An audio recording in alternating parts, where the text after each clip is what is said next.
Dans le cadre de la campagne présidentielle, Valérie Pécresse continue de dérouler son programme.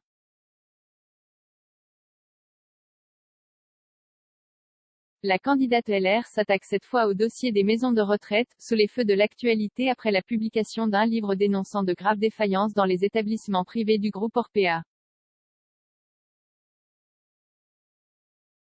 Elle a ainsi appelé mercredi à « radicalement changer le modèle des EHPAD ».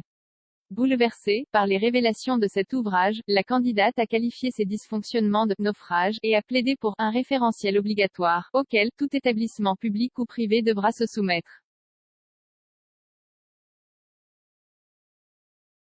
Il faut selon elle que les conditions de vie quotidienne soient strictement contrôlées, de la qualité de l'alimentation et des soins à la taille des chambres, en passant par le temps consacré individuellement à chaque résident par les soignants.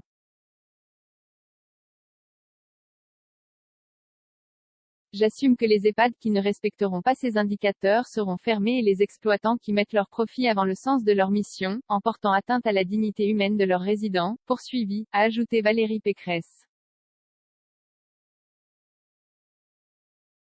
Elle a également plaidé pour donner la priorité au maintien à domicile, avec notamment un doublement des crédits d'impôt pour les services à la personne.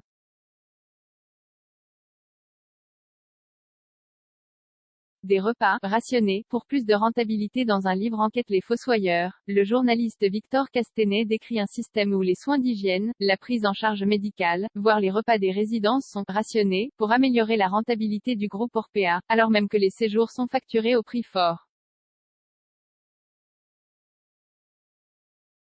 Le porte-parole du gouvernement Gabriel Attal a qualifié mercredi ces révélations d'« absolument révoltantes » et estimé que, si ces faits sont avérés, ils devront évidemment être sanctionnés avec la plus grande sévérité.